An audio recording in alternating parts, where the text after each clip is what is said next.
संचित कर्म और ये वर्तमान के जो क्रियावान कर्म और प्रारब्ध के पाप कर्म, ये सभी पाप कर्म परमेश्वर कबीर जी की भक्ति से नष्ट हो जाते हैं, समाप्त हो जाते हैं, नाश हो जाते हैं, खत्म हो जाते हैं।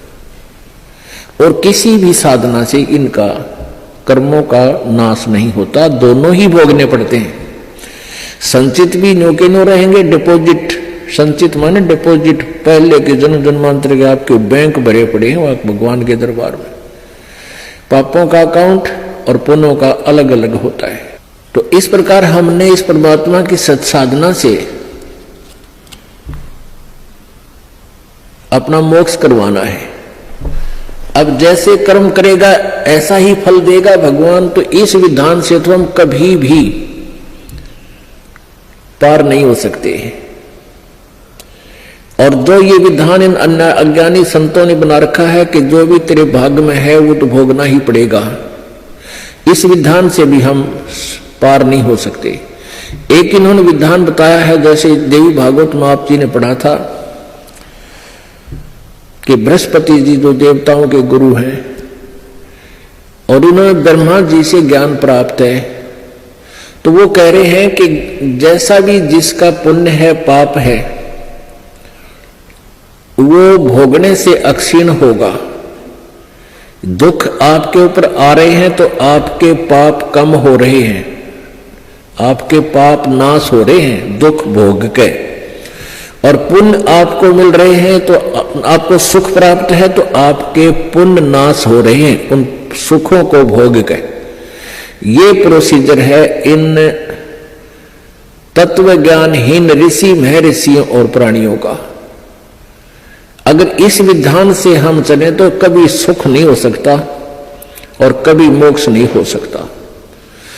सुख भी भोगे खत्म होंगे और पाप भी भोगने से समाप्त होंगे तो कभी नहीं हो सकते, क्योंकि हम एक दिन में करोड़ों पाप करके विश्राम लेते हैं और पुण्य होता ही नहीं, क्योंकि वो साधना शास्त्र विरुद्ध होने से, उस शास्त्र विरुद्ध साधना जो वर्तमान में चल रही है, पहले तो चलो शास्त्र बिल्कुल साधना करते थे, ओम नाम का जाप था और यज्ञ हवन किया करते थे, और भी फिर भी वो अनकंप्लीट थी, फिर भी उनका कुछ आंशिक लाभ अवश्य था।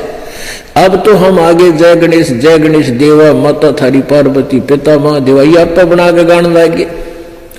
आप ही अपने हिसाब से ओम नमः शिवाय ये मंत्र बना लिए, ये कहीं मंत्र नहीं है किसी भी शास्त्र में। तो इस तरह की जो साधना करने से पुण्य भक्ति तो लाभ होता ही नहीं।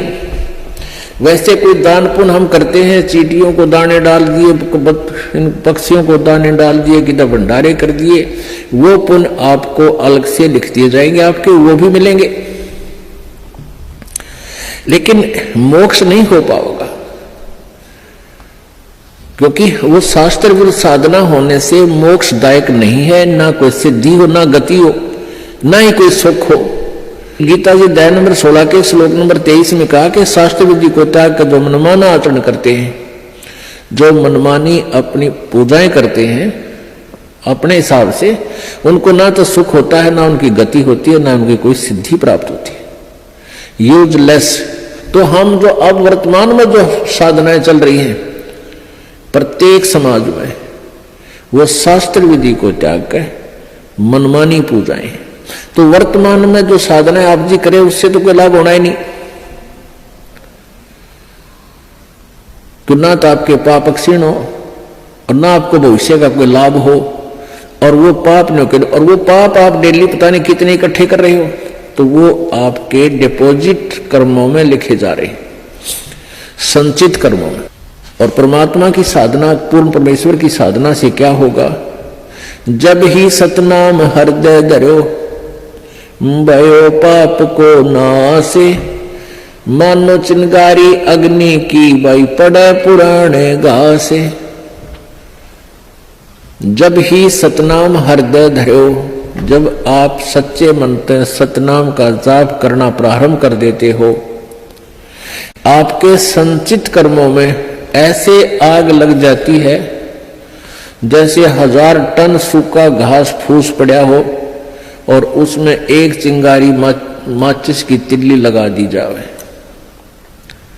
वो पूरे घास को जलाकर ढेर कर देती है,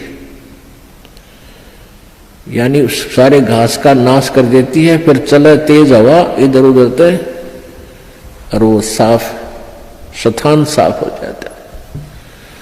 तो पुण्यात्माओं, जब आपके पाप क्षीण हो जाएंगे फिर आपके अंदर एक प्रेम जागेगा।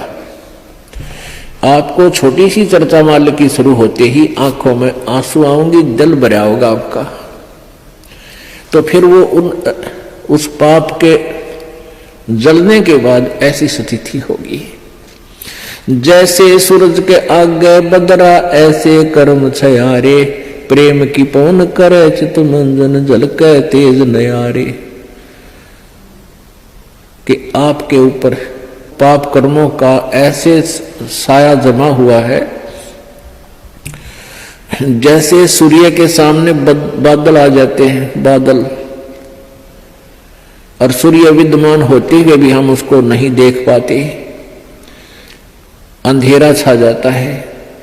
और कहते फिर तेज हवा चलती है, परमात्मा कबीर जी बता रहे हैं तेज हवा चलती है तो बादलों को तित्र बित्र कर देती है, और फिर सूर्य का प्रकाश आपके सामने बहुत ज्यों का त्यों होता है।